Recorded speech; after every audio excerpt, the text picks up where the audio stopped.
مسيرة Zevahim Daf. Sadi here, starting from Sadi Dal Amud Bet, towards the bottom by the Mishnah. Previously mentioned a garment that got stained by the blood of a hatat. Now we're mentioned by if they got stained, then it went outside the hatzer before being washed. You bring it back in, then you can wash it there. That mahus the claim became to outside, while it was outside, you rip it up to kish the tuma. Then you bring it back in. And you wash it there.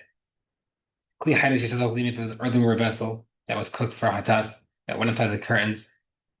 Nechnas v'shavrom kodesh, you bring it back inside and you break it there. Etmah was the kind became to me outside.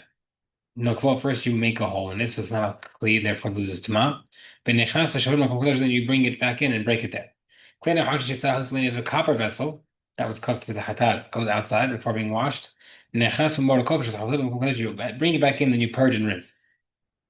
If not, when you came to my outside, you breach it just to kish the tuma. And again, you bring it back in to wash it. Regarding the garment, you said you rip it.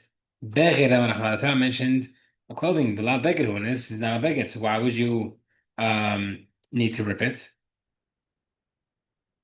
I mean, you're not considered washing a beged anymore if it's not a beged. Where it says the Mishal Bread Kedim Ma'afarat Te'es, even though he didn't rip it completely, he ripped it enough where there's an extra, it could still be like a handkerchief. Any other case, Amarav Hunalosh, and Allah shall actually have Bread Kedim Ma'afarat. Mishal some case where he left enough for a handkerchief, Allah Shier Kedim Ma'afarat, but if he did not leave enough, but if he did leave enough, Hiburah is still considered connected, and it's still Tamed. You can't catch Tuma. The Gemara says, Midrabranu still Tamed Midabran, but the right does.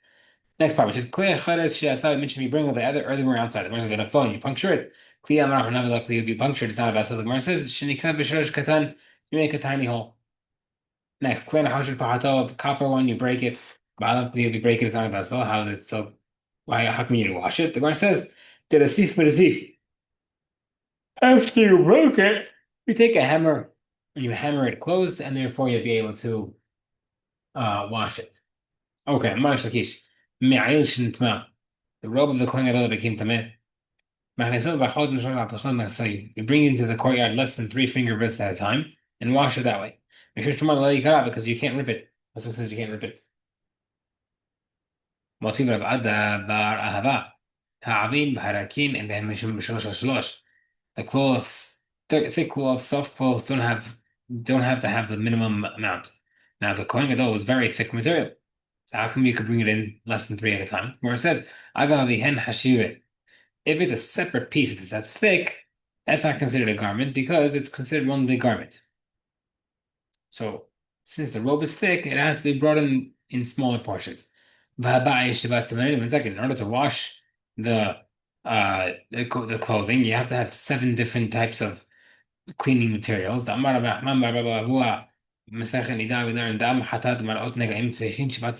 launder a garment that's stained by blood of a hatat, or it was something that's affected by sirat, we need 7 things. And one of those 7 things is urine.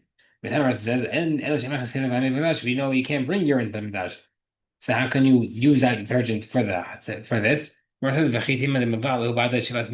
and don't tell me that you blend it together, and you apply all 7 at the same time. Ba'atan Mishnah says, if you do it out of water, or you apply all 7 at the same time, loss of lokum. These 7 separately. The Gemara says, maybe you want to say it'll blend it with one of the other ones. It's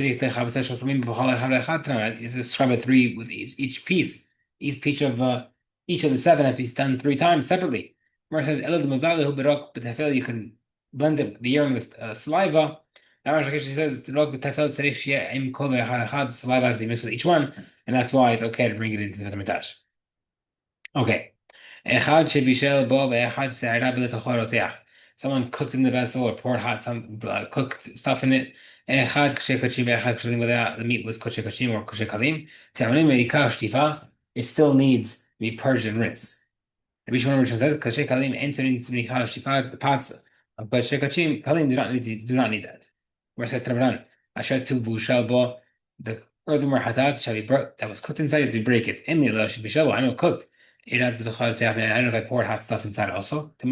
Asher tu vushal bo yishaber. The person says it shall be cooked, shall be broken. What if you hang it above the space of the airspace of an oven? Does that need to be broken? Do we say that only if it's cooked or absorbed? Even if it's not absorbed and just cooked. Where it says, Tashma, no, no. Whether it's cooked inside or even just poured inside, needs to be washed. But below coming down now, if it's um, absorbed without cooking, that's not a question because you sure need to break it. Kikam, the question is, below my what if it's cooked without absorbing? Tashma being proof that Amar ibn Ahmad Barabba Amar Bua, Tanosha, Mitasha, the oven was metal. Visa the Tatach, Bishul Klakpiri, if you want to tell me that the Betamtash was not, Hashem was not worried about cooking that absorption. Now, Vichel Hayas, you should make the oven of the Betamtash metal. So we see the fact that it didn't. You do need to break earthenware. The Gemara says, Kevin the Ikon Shira Minahot Afitan Petnor, since the Minahot are baked in the oven. The Ikon Bishul Belua, that is cooking and absorbing. Avdina Shmotecha, that is why we made it out of metal.